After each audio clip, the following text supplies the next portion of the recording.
What's up, everybody, and welcome to this week's edition of Loop Live. My name is Matt McCoy. I'm the founder of loopcommunity.com and the host of the Loop Live show. And today we have a very special guest. We have Chris Brown from Elevation Worship. I'm really excited to talk with him about Elevation, but also just about his story as a worship leader. So if you've got any questions or comments, type them down into the chats wherever you're watching this on Facebook, YouTube, and we might take some live questions. We'll see. But anyways, I'm really excited about this conversation. So what are we waiting for? Let's go ahead and bring in Chris Brown. Chris, what's up, man? How you doing? So good to see you, man. I'm very thankful that you would take the time to join us on the show today. And I've been a big fan of Elevation Worship. I was thinking about my first exposure to Elevation was in like 2010. When someone in my worship band came to me and he's like, hey, there's a song I just heard that we have to play at this young adult ministry that we used to lead worship at. And it was Give Me Faith. And I think Kingdom Come was also on the record. Yeah, And he's like, yeah. we have to do these songs. And that was my first time ever hearing Elevation. And I remember just being like, oh my gosh, this is insane. And we did it. We played those songs for like 3 or 4 years constantly. Oh So man, Do I you love remember? it. Do you remember that? Do you guys ever play those songs anymore from that We record? don't. We Yeah, don't. No, I haven't. I don't think if you gave me a guitar right now, I could find my way through Kingdom Come. yeah.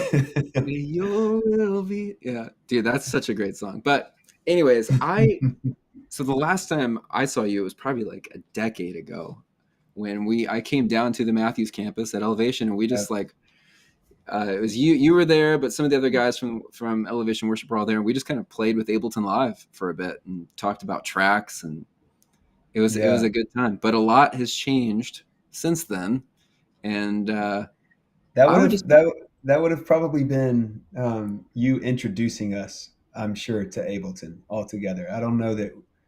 You know what we did before that? We used QuickTime, and wow, our drummers would have files. If we were doing a 4 song set, they would have 4 different files opened on their desktop. And this on Sunday live, they'd hit the space bar to fire one. And then when we'd be, I don't imagine we were using actual tracks then. I could be wrong. I'm sure it was just click, and yeah, QuickTime was just for click and setting the tempo. And then they space bar that one, have to scroll over, hit the next wow, file. yeah. Dude, we were Stone Age, and That I'm is sure so you awesome. coming in was introducing us to all things Yeah, Ableton. And that is so fortunately, awesome. it's worked And out well. are you guys still using Ableton? We are, we are. Do you Yep, know Jonathan Mix? yep, yep. Yeah, he's a wizard at it and has really helped us.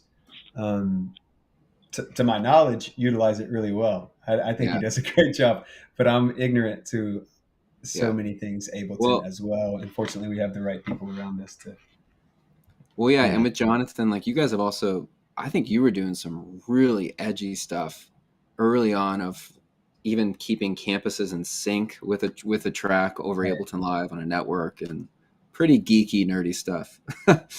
But Yeah, I wanted to first just like start off with, you're talking to a bunch of worship leaders here who are watching this, and I would love to know just a little bit more about your personal story. Like, how long have you been leading worship, and how did that start? Like, how did you get even into leading worship? yeah. So I grew up in church. My dad was a worship pastor, and grew up around music. Grew up in a small local church environment. Um, my aunts, uncles, my grandparents on my mom's side, all in ministry, full time ministry.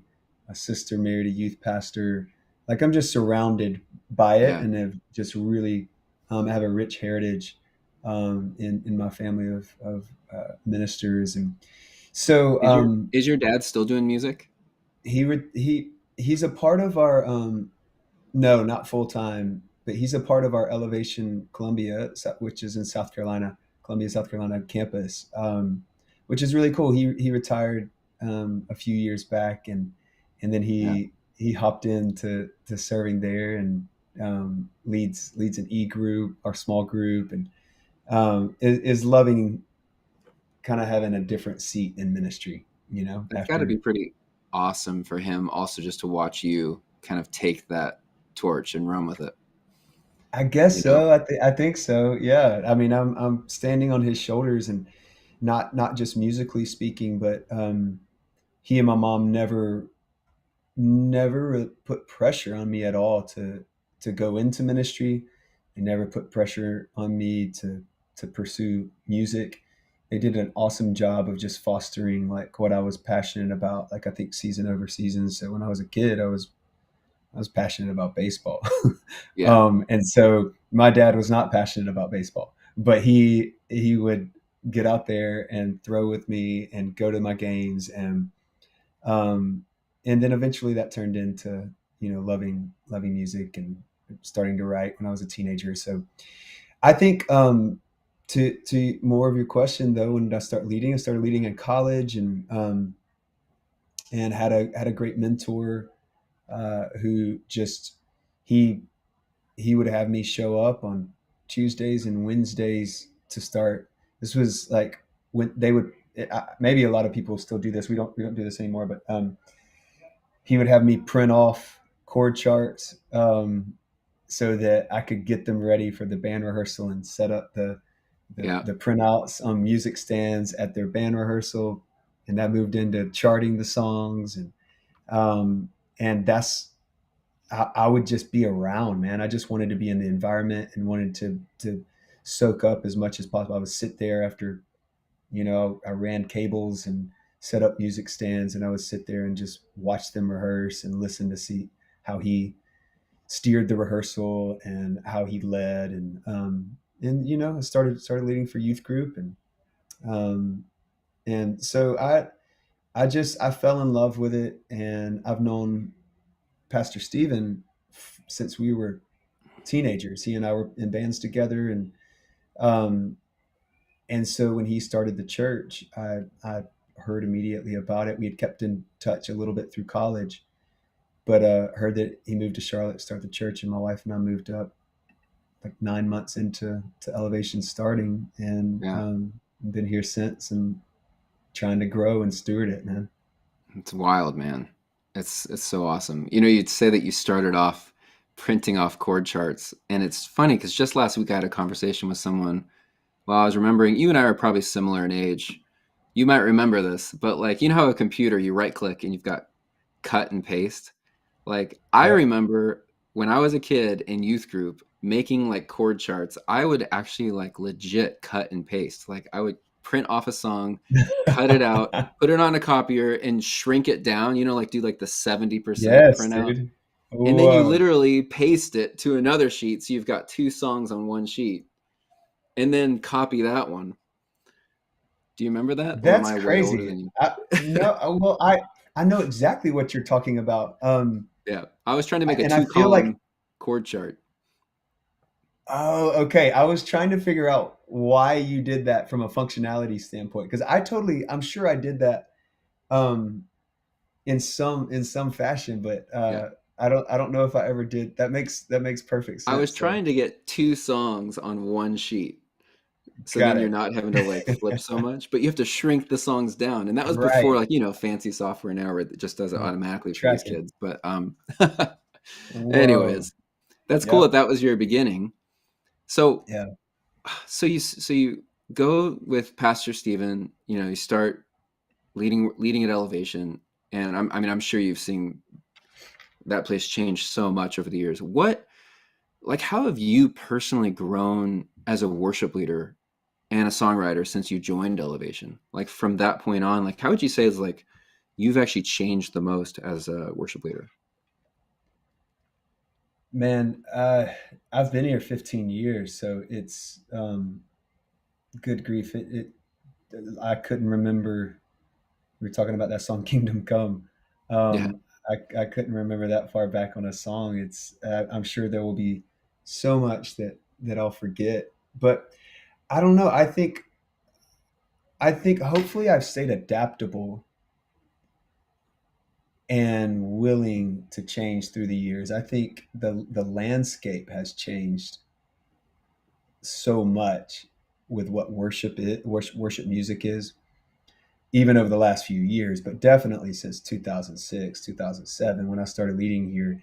I think I think we have as a ministry has we have aimed to stay authentic season over season to who we are based on who we have in our ministry or who's around us or um, even who God brings us in regards to like other friends that have started coming in and out of our ministry over the last couple of years. Like, um, but I think it's a balance of I hopefully I have learned through the years how to balance being influenced by the people in our church, Mm. which is a very diverse church. Young, old, white, black, Hispanic, very churchy people, very street people. It's I think it's important that we and I have tried our best to stay authentic to who's under our leadership, um, but while understanding that we're in a very privileged position to also influence what our people view worship Yeah. is, and certainly what a worship song is.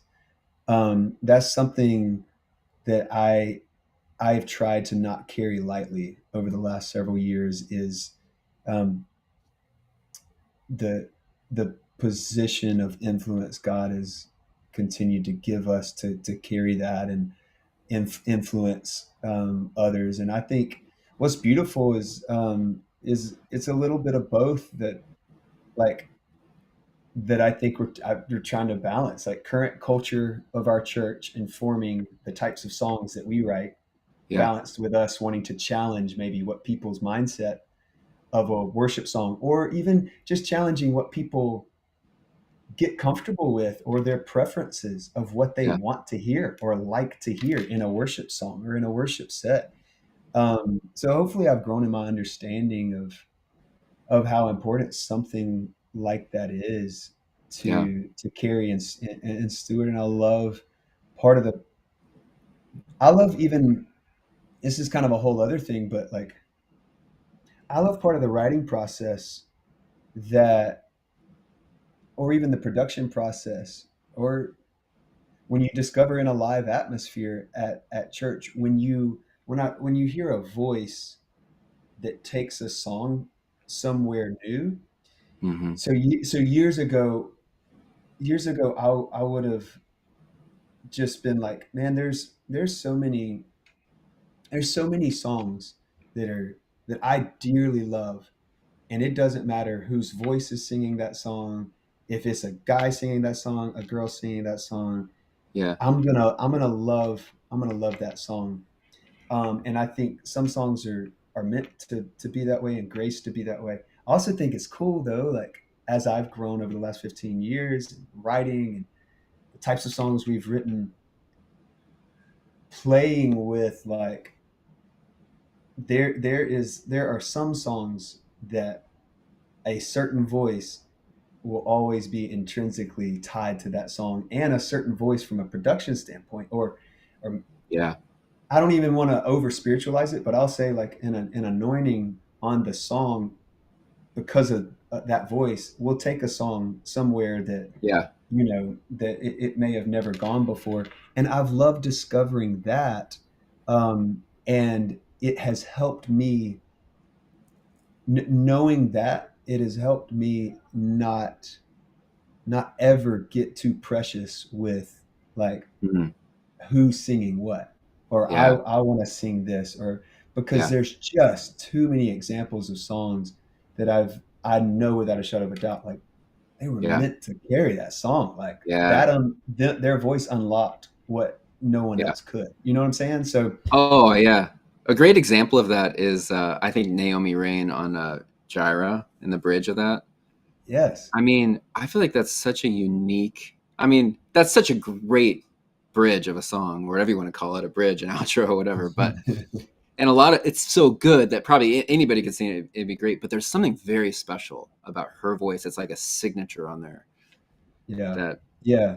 We've had totally, and we've been privileged over the last few years, in particular, to like just um, start writing more and more with other friends that yeah, aren't necessarily here in Charlotte, but and then the songs that come from that, like it just makes sense that yeah, they would be a part of recording that and carrying that song, if you will. yeah, Um, and it's been really special. It's like to see our ministry kind of be somewhat of a um, launching pad for songs with yeah. others attached to them. But it's Is been it? really cool.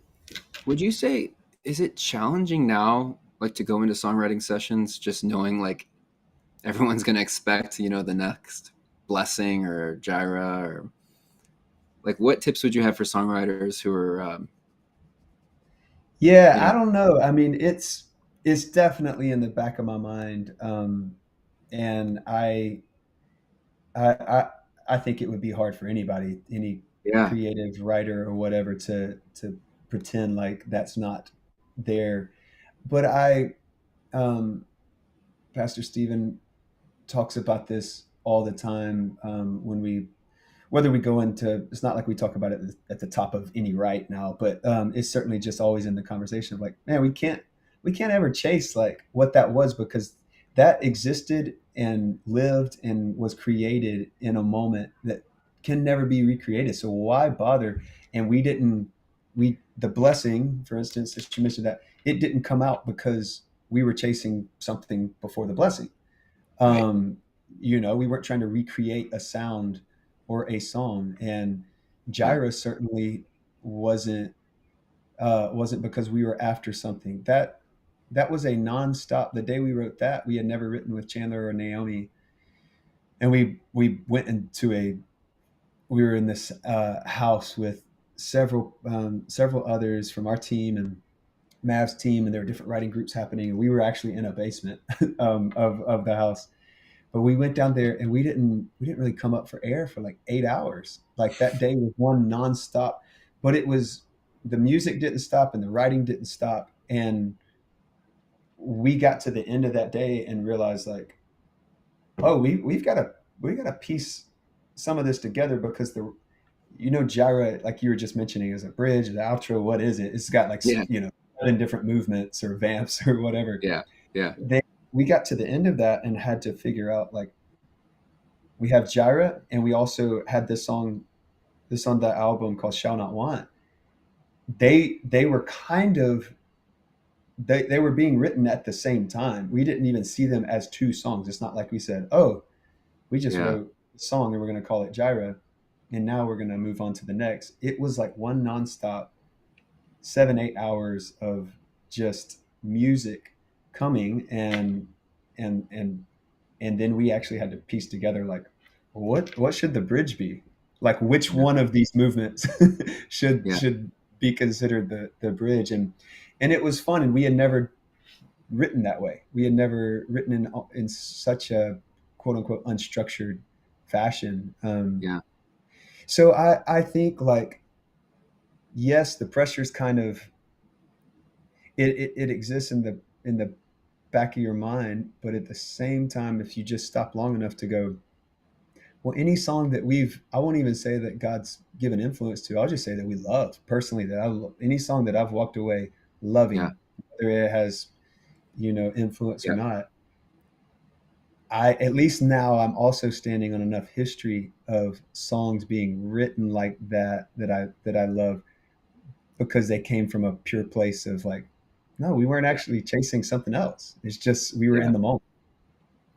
What is like your favorite song right now? What song are you like totally loving to lead right now at Elevation?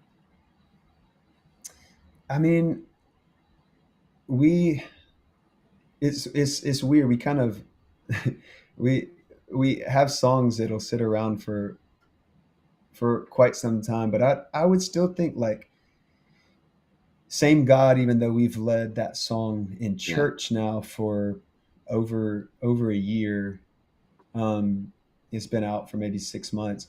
It yeah, still feels it still feels fresh. We did a August tour run, um, and seeing night after night too, like when the bass hook starts. Which shout out to Shay Wooten, our amazing bass player, for him to write a bass hook that starts a yeah, song. Like I don't yeah. know many songs that actually start with bass guitar and it's Right, a hook. right. Yeah, Um, but it was really cool. It's really cool to see a song like that connect with so yeah, many people. And so I would say same God right now. Like still in church, I yeah. led it just this past Sunday. Um, I did too. and did you? Yeah, it is such a Amazing. great song, man. That bridge is just killer. And then the Thank you. chord change at the very last part of the bridge Yeah, just yeah. lifts it like up even more. Like it's a good song. Thank you, man. What do you guys only, I'm just curious, do you guys only do elevation songs on at church, or do you ever like throw in other Yeah, stuff, like a Bethel or yeah. Hillsong? No, we throw in other songs. Actually, just today was kind of thinking through Sunday, this Yeah. coming Sunday, and we're doing. I'm putting in "Goodness of God" in the set, Yeah. which is maybe one of one of my favorite songs to just listen to. Still, Yeah. it's been Yeah. around a few years now, but it's just so good. Um, Yeah. and we may go into planning to introduce a brand new song that we wrote a couple weeks ago, called "Look Again," and I think "Surrounded" um, would is going to be a perfect tag out of that. And Yeah. so yeah, we try to mix it up. I mean, we do a lot of our originals, but there's just too many other good songs out there that are in the church to Yeah. not be singing those. Yeah. So there was a video posted recently of you guys playing a live acoustic set, and technical difficulties happen to everybody. Every worship leader watching this knows exactly like this kind of stuff that can happen, and you don't even know why. It just happens, and then you dig it up later. But so your keyboard player lost the click in his ears during the set, and on the video you're like hitting the keyboard, like giving him the tempo like with your hand, which is it's hilarious to watch. And you like start with a light tap and then you're like hitting it really hard. Tell us about what was happening in that moment, and then I would love to know like what tips do you have for handling a technical issue when you're leading. Yeah. Well, um, we started that acoustic set in the night with we have a song called "Million Little Miracles," and so we started with that, and it starts with just keys, and there was just Scotty on keys, Joey on acoustic, and then E on acoustic. So and Scotty's driving most of that set. So right into "Million Little Miracles," like the click fires, but Scotty doesn't takes his time starting. So I'm like, all right. I mean, I guess he'll come in at some point. Not too long, not like where it's weird, but just enough to know he's normally in by Yeah. now. Yeah. And then he comes in and it's like nowhere near. It's like in tempo, but it's not with the click. It's on like the off Yeah. or whatever, and then it starts to fluctuate a little bit. And so I'm like, uh oh, he clicks not his pack's not loud enough or whatever.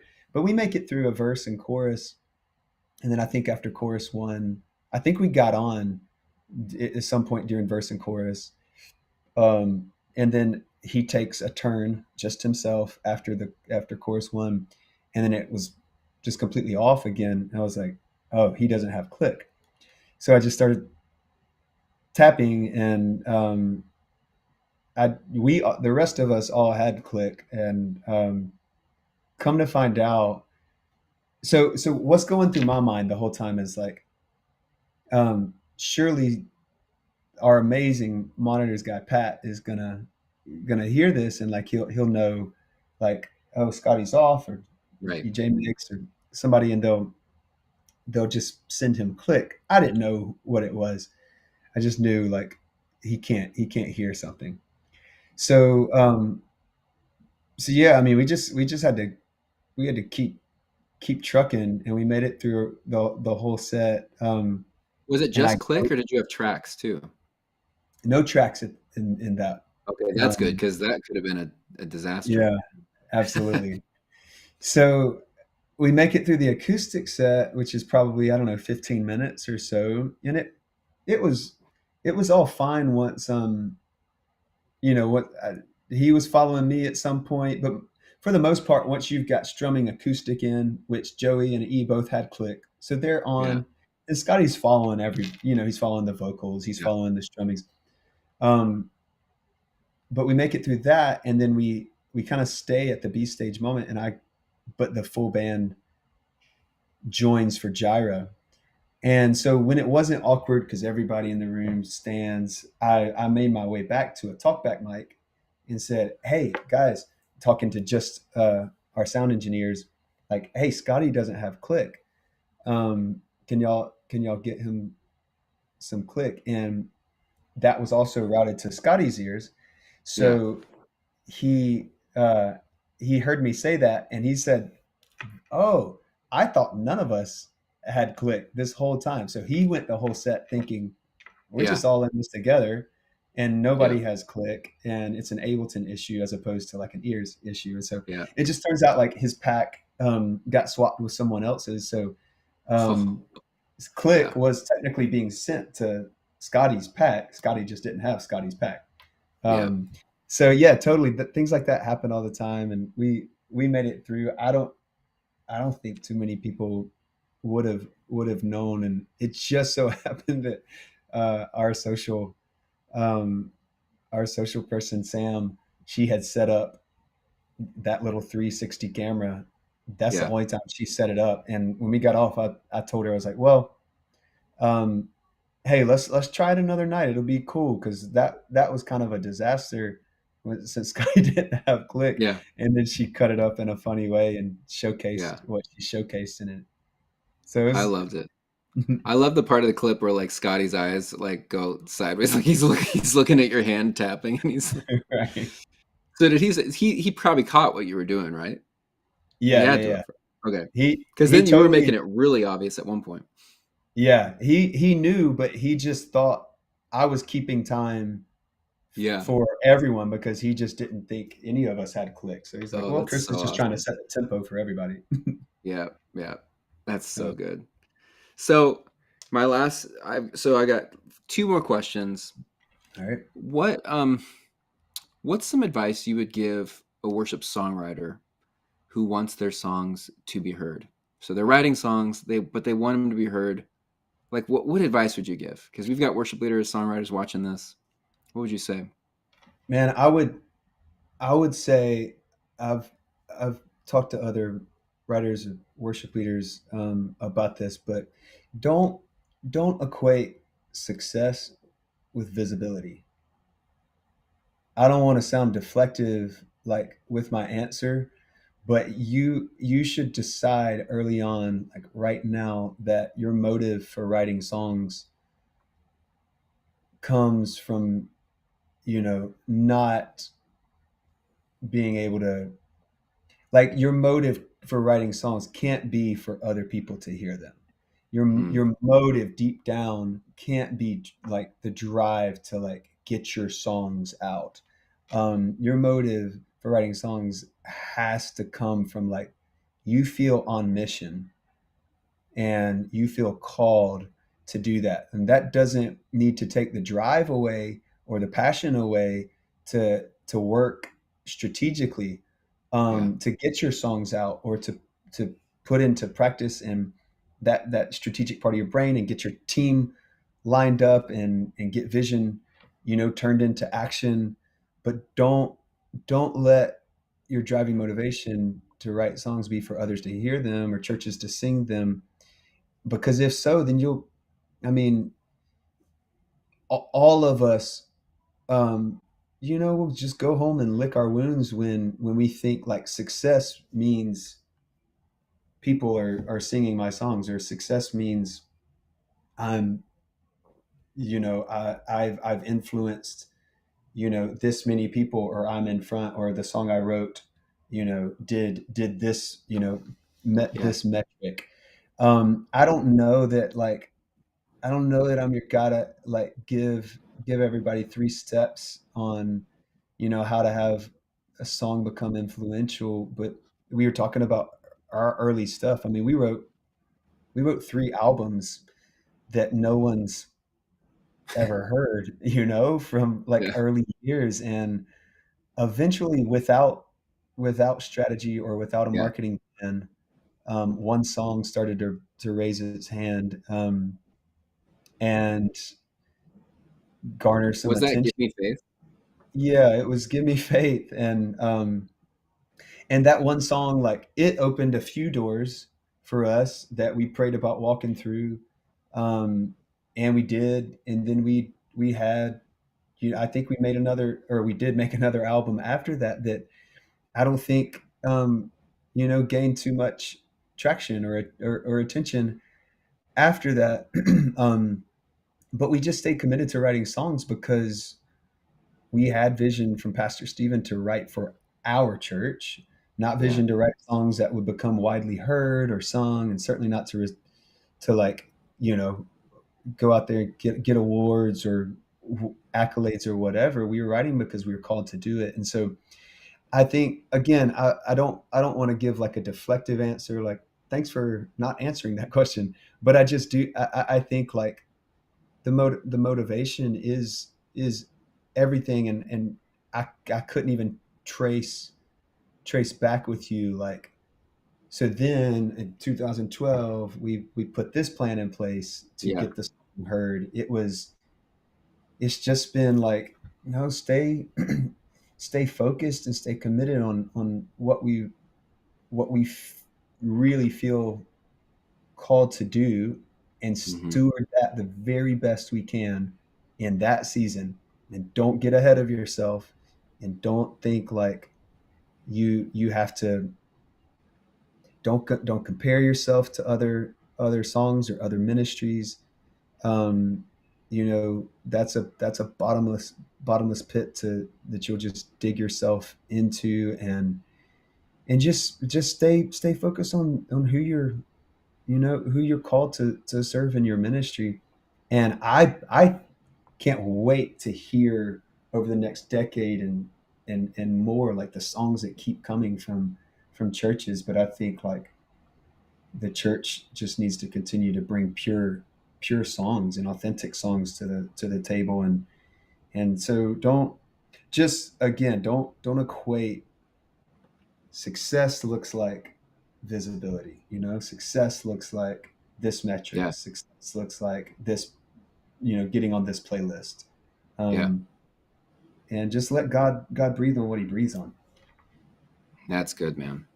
So my last question is similar, and it might even have a similar answer. But let's just say you're sitting down for coffee with like a 16-year-old kid who's just starting to lead worship at their church, and they're Yeah, like, Chris, what advice would you give me if I'm wanting to go down this road of leading worship? What would you I say? I would I would say, um, don't don't have your aim. Don't try to be impressive. Be effective. Mm. If you stay focused on serving people on your team this week, you're gonna see the fruit from it. If you don't have a team, just stay focused on serving those faithful people that are showing up each Sunday, and stay faithful serving them by, Yeah.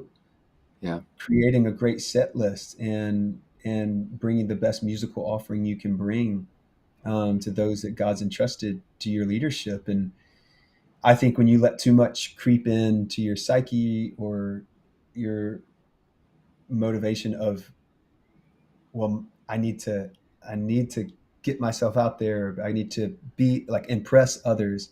When that creeps in too much, then your focus gets taken away from just simply, like, serving who God's given you in Hmm. this season, in this moment, this week. And when you do serve them, like, then, at least in my story, and season over season for me, when I've focused on well, this is what I can bring, and this is what I can do, and I'm going to keep my head down and stay after, like, not trying to chase numbers or metrics or chase being impressive, then, like, I find serving the right motives has made me more effective, in the long Mm. run. And I hope our church Yeah. um, would speak for that. But I do think, like, you'll see so much fruit just week in and week out, like, not growing weary in serving those around you. So Yeah. Man, that's so good. I just had a really quick random question pop in my head. If for some reason you could just not, you couldn't lead worship anymore, couldn't do music anymore, what would you do? What's something I I you'd be would interested in doing? I'd our family this summer went to this ranch in Montana that had no cell service and no Yeah. Wi-Fi. We were there for a week, like, literally Wow. off the grid. And the people who work in this ranch, they work there 6 months, basically 6 months out of the year. You can't work there in the wintertime because the roads are closed. You can't get in or out. But they basically go up there and they say bye to like family, Yeah. friends. Like, I'll Yeah. talk to you in 6 months. That sounds Wow. amazing to me. Yeah. Being that off the grid, that's my Yeah. answer. I'm gonna work on a That would ranch. be I don't know amazing. anything on how to work on a ranch. I don't think I have calloused enough hands, but It would be so freeing. I totally agree with you on that.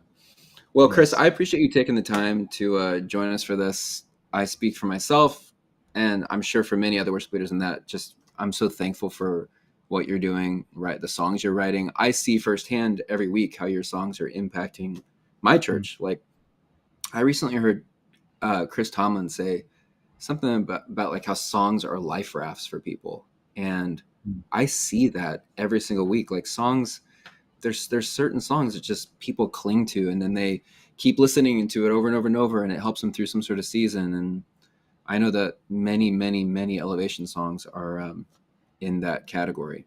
And so I just am thankful for what you're doing as a worship leader. Thank you. Thanks for the songs thanks, you're man. writing and for taking the time to pour into the worship leaders at CCLI and Loop Community today. Mm. Thanks for having me, Thank you. man. Thank Yeah, you. man. Honored to be on. Good to see you again. You too, Matt. All right. We'll talk to you later. Bye. Take care.